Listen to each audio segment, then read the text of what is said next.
Hello, my name is Neil Iyengar. I'm a breast medical oncologist, co-director of the Breast Medical Oncology Program and director of Cancer Survivorship Services at the Winship Cancer Institute of Emory University. I'm delighted to be joined by two good friends and experts in the field of breast cancer therapy, Dr. Reshma Mahtani and Dr. Manali Bhave. Manali, let's start with you. Could you please introduce yourself? Yeah. Hello, my name is Manali Bhave. I'm a breast medical oncologist at Winship Cancer Institute at Emory University in Atlanta and also director of the Phase 1 Clinical Trials Program. Delighted to be here. Thanks, Manali. Reshma. And I'm Reshma Mahtani. I'm Chief of Breast Medical Oncology at Miami Cancer Institute, Baptist Health, South Florida. Happy to be with you all today. Wonderful. Well, let's dive right into it. We're going to be talking about second-line treatment for hormone receptor-positive metastatic breast cancer, and specifically those cancers that harbor a PIK3CA alteration or a PTEN or AKT alteration. And let's start off with the second-line landscape.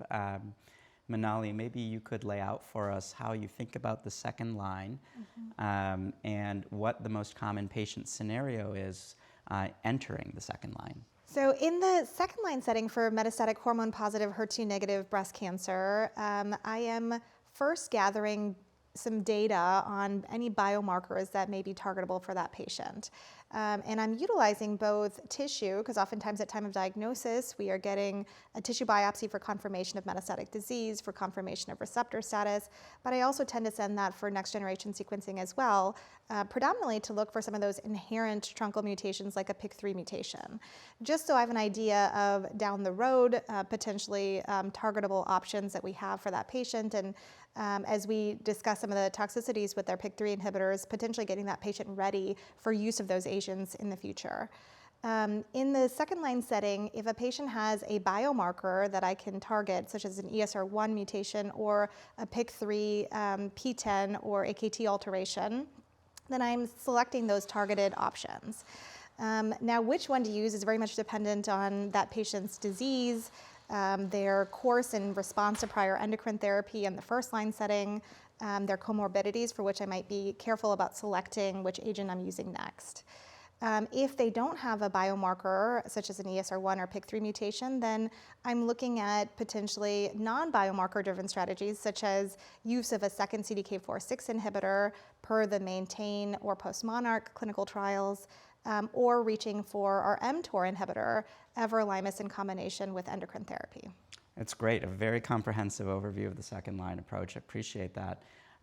Let's focus or narrow in a little bit. You highlighted AKT, PTEN, PIK3CA pathway alterations. Reshma, maybe you could tell us a little bit more about this pathway and when you anticipate finding these alterations. Are they stable? Are they not stable? And do you use tissue or liquid to detect these alterations? Sure, I'd be happy to take us through some of that information. So broadly speaking, when we think about patients that progress on first-line therapy, there are various mechanisms that mediate endocrine resistance. And we talked about the importance of checking for an ESR1 mutation, understanding that some of these tumors are progressing because of mutations in that ligand binding domain of the estrogen receptor, which is now targetable with 2 oral SERDs that we have approved. And then another mechanism of resistance is upregulation of other pathways that the cell is using to divide. The PIK3CA, AKT, mTOR, or so-called PAM pathway is implicated as a major mechanism of resistance to endocrine therapy. In about 40% of patients, we do see alterations in this pathway, and we do have the approval of various agents focusing on Capivasertib as the AKT inhibitor. This is a drug that's paired with fulvestrant in targeting this mutation. As far as the strategy for checking the mutation, of course, we do have the availability of liquid biopsies, which is very convenient, but sometimes there's low circulating tumor DNA fraction, and in that case, you might miss a mutation by liquid. So if certainly you don't see it on liquid, I would reflex back and check tissue. We know these mutations are stable. You can even find them in the primary tumor. These are truncal mutations, And so if there is the availability of the primary tumor and you can't get tissue for some reason on a metastatic site, that's an option as well. Great, yes. So it sounds to me that you're testing on liquid and potentially metastatic biopsy, but if that's not available, it's okay to test on archival tissue from the primary as well. It is. Fantastic. Manali, I think you alluded to this, but what's interesting is that we initially had PI3 kinase inhibitor approved for PIK3CA altered breast cancer, and now we have Capivasertib or Truqap, which is an AKT inhibitor. Can you walk us through the rationale for AKT inhibition for PIK3CA altered tumors? I think this sometimes comes up for discussion, and I want to emphasize that AKT inhibition is a way to really inhibit that central node and inhibit the whole pathway. But tell us a little bit about the pathway and how AKT inhibition, like Capivasertib, is effective for PIK3CA altered tumors. Yeah, I think you bring up a really good point that for a while we understood that PIK3 was a mechanism of resistance, but now we're understanding better what the entire pathway looks like. And so we have now the development of an AKT inhibitor that can be utilized, and we've seen efficacy in improving progression-free survival in combination with endocrine therapy in patients not only that have a PIK3 mutation, but also those that have a AKT or PTEN alteration. So it is a kind of a drug that more broadly deactivates that pathway, an entire pathway. Great. And I think you highlighted nicely that it is a targeted inhibitor, but it's nice to have a little more broad inhibition of the whole pathway, right? Because now we can include those tumors. While PIK3CA alterations are the majority of the alterations in that pathway, we can now include AKT or PTEN alterations as well. So let's talk a little bit about adverse effects and how best to optimize the use of a drug like Capivasertib. Reshma, could you walk us through what we would expect for toxicities, and we'll get to strategies, but maybe let's talk about the toxicity profile first. So this targeting this pathway has been a challenge with some of the other agents that we had available, with high rates of hyperglycemia, rash, diarrhea. With Capivasertib, we see a much more tolerable toxicity profile. Certainly monitoring with baseline hemoglobin A1C and fasting plasma glucose is still recommended. Hyperglycemia rates are still an issue, but fortunately grade 3 hyperglycemia is fairly low, about 2%. In terms of how we monitor for the hyperglycemia, it's important to recognize that fasting plasma glucose and the hemoglobin A1C should be done at baseline. And typically on days 3 and 4 of the on weeks, we're checking the glucose on weeks 1, 2, 4, 6, and 8. So basically the first 2 months, the second 2 days of the cycle, the on time, you want to check the glucose. And I, in addition, have been considering adding prophylactic metformin for those patients that have that baseline hemoglobin A1C in the pre-diabetic range. We saw that as a useful strategy in the Metallica trial. Of course, that was using alpelisib, but we've sort of extrapolated that. And then other toxicities that we need to be mindful of, specifically with Capivasertib, is the diarrhea. The median time to onset is about 8 to 12 days. And in the trial, there was no use of anti-diarrheal prophylaxis, but we need to educate our patients about this toxicity. I also tend to use prophylactic antihistamines. The rash does not seem to be as problematic as with some of the other agents, but still it can occur. Great, that was a very nice overview, and I want to take a deeper dive, because I think that, Manali, you brought up that we could potentially be proactive. So did you, Reshma, as well. We could be proactive about some of these adverse effects in terms of both prophylaxis, but perhaps even longer term strategies. Let's start with hyperglycemia. And Reshma, you nicely outlined the testing strategy or monitoring strategy for hyperglycemia. You also pointed out that we see less hyperglycemia with this AKT inhibition approach with Capivasertib than we have seen previously with PI3 kinase inhibitors. Manali, you mentioned that if we know early on that we're planning to use Capivasertib or an inhibitor of this pathway, we could potentially optimize the patient status. Tell us a little bit more about that. And also, can you walk us through who is even eligible? What is the hemoglobin A1C requirement and so forth? Yeah, absolutely. You know, I think as Reshma had pointed out, hyperglycemia has been a big issue in terms of tolerability of the PIK3 agents. In the studies that had evaluated alpelisib, the cutoff had to be more stringent as we enrolled patients on those studies, with the hemoglobin A1C actually less than 6% for eligibility. Because of the lower rates of expected hyperglycemia with our AKT inhibitor, Capivasertib, the CAPItello 291 study, which evaluated the efficacy of Capivasertib with fulvestrant, allowed for patients up to have a hemoglobin A1C up to 8%, so had to have less than 8% hemoglobin A1C. And when I think about the lines of therapy for patients with metastatic hormone-positive, HER2-negative breast cancer, in my head as I'm sitting with that patient in front of me, I am thinking through, okay, we're going to start with our CDK4/6 inhibitor endocrine therapy. I'm going to get biomarkers at time of progression, or perhaps earlier than that based off of SERENA-6. If they do have a PIK3 mutation that I've already identified at baseline or at time of progression, I'm thinking through the tolerability and toxicity of our AKT inhibitor, Capivasertib, and thinking through particularly the hyperglycemia.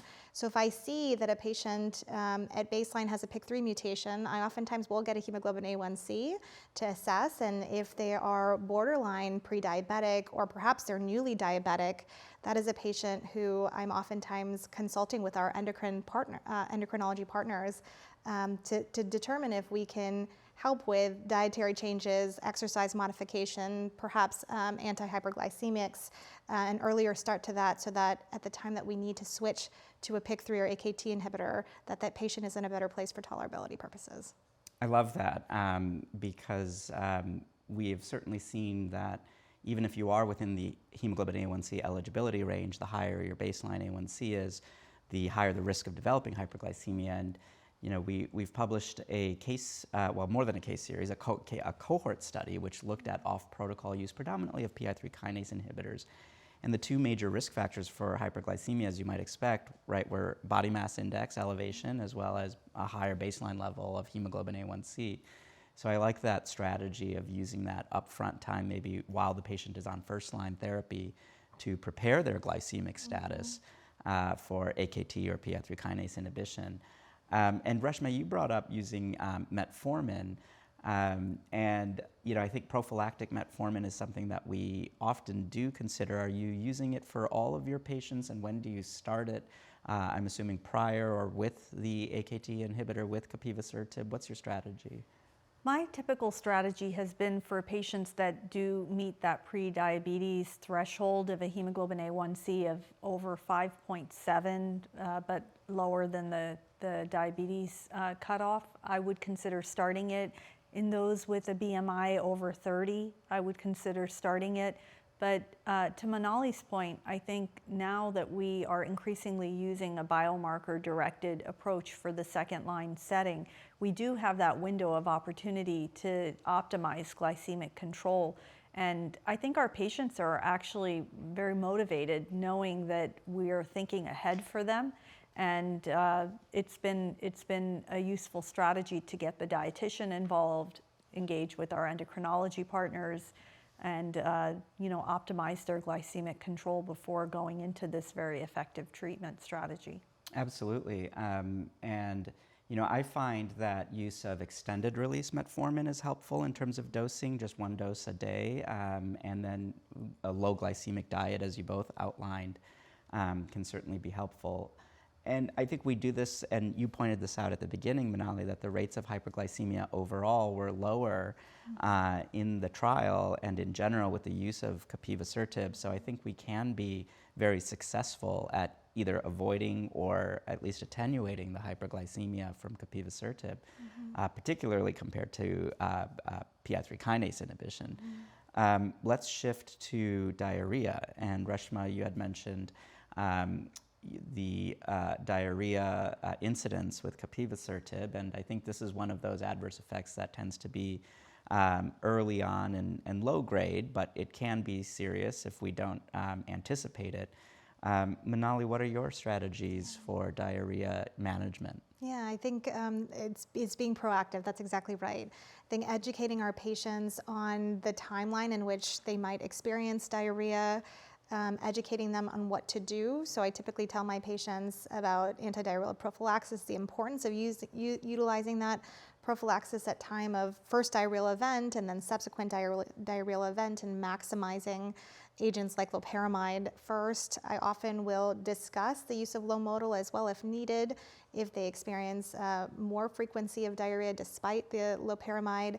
We talk through how diet might impact diarrhea as well on Capivasertib, and the use of a food diary for them to get a better sense of the foods that might trigger that diarrhea for them. And I think patients find it very empowering to actually understand the toxicity profiles, particularly with diarrhea, which may impact quality of life earlier on, so they're not surprised by that, and they know that there are certain things that are in their control to hopefully help minimize the quality of life impacted by diarrhea with this drug. Great, great overview. Anything to add to that, Reshma? I think the other part that we probably haven't touched on is the schedule and having that 4 days on, 3 days off. I find that patients really like that time off, and it gives them a little bit of a break, and they also are able to kind of get a clearer sense of how they're feeling on drug versus off drug. So I know there was some concern when the drug was first approved about whether that would be a difficult thing for patients to follow, but I think our breast cancer patients are highly motivated and very organized, and so I don't think it's been a barrier at all. Something under their control, right? I find that the dietary approaches often are well received because at least it's something that they can modify themselves. You know, I think the other point, putting together two important points that you raised, Manali, with regard to diet is, you know, I find, and I'm a huge proponent of a high fiber diet, except in the context of new onset diarrhea, which could exacerbate, right? And the recommendation is to actually pull back on your fiber intake if a patient is having diarrhea. This, I think, is why it's so incredibly important to do what you said, and that is to optimize the diet and glycemic control well before you start Capivasertib. And we can do that during first-line therapy, advise for a low glycemic, high-fiber diet. The last thing I want is for my patient to immediately start a high-fiber, green-forward diet right when they're starting Capivasertib. So I think the timing does matter here. Let's switch over now to rash. And Reshma, you had brought up rash prophylaxis. So just walk us through that again. Are you using rash prophylaxis for all of your patients? What is it? And then what is your management strategy for rash? I generally do, because even though the incidence of rash, again, tends to be lower than with some of the other agents, specifically with alpelisib, I find that using antihistamine, a non-sedating antihistamine like Claritin, is very effective in mitigating this toxicity. I think patients receive it well, and if the rash still develops, there are topical treatments, topical steroids that can be used, and of course there's the opportunity to get our dermatology colleagues involved if it gets more severe. But at the development of a higher grade rash, grade 2 or higher, we would actually hold the drug so that we allow the toxicity to decrease to grade 1 before re-challenging. There are also opportunities to intervene with other supportive therapies, as I mentioned. Absolutely. And are you doing the same, Manali, using rash prophylaxis? Yeah, I'm typically also using antihistamines, and the truth is so many patients are on antihistamines for other reasons, so it doesn't end up being a huge ask for them to continue or to even start a non-drowsy antihistamine. So absolutely, I think if that prevents the rash and allows for adherence to treatment, patients are more than willing to do that. Absolutely. And you know, I also use rash prophylaxis, and I think I like the point that you made earlier about educating our patients, particularly as it comes to diet, but I think we can do the same for rash. And I tend to use the 1% rule, right, where your palm is about 1% body surface area. And we ask all of our patients if they are experiencing rash to, of course, send pictures through the EMR and use that palm rule to try to estimate what their body surface area is, to your point, Reshma, to understand when we may need to hold or dose modify the drug as well. I think it's also important to give them the heads up as to the timing of the onset. So the median time is tending to be a little bit longer than what we see with the diarrhea or the hyperglycemia. It's more on the order of like 12 days or so. That's also important to allow our APPs and our other members of the care team, so that when they receive that call, the important question is, well, when did they start the drug, and are we in that time period where they would be most likely to develop this toxicity? Good point. Yes, keeping our patients educated and, to use your word, Manali, empowered as well. Well, this has been a really insightful and informative discussion. I can't end it without putting in a plug for a paper we recently published in NPJ Breast Cancer, which summarizes a lot of the great points that Drs. Bhave and Mahtani were making here. And what I like about that paper is we tried to really create a tool that can be used while you're in the trenches, while you're in clinic. You can pull this up and you'll see flow charts, which will guide you through dose modifications and management of adverse effects, as well as these prophylactic strategies in greater depth. So this has been published now in NPJ Breast Cancer. Take a look. Well, thank you, Dr. Mahtani. Thank you, Dr. Bhave, for this great discussion. And I look forward to future discussions with you.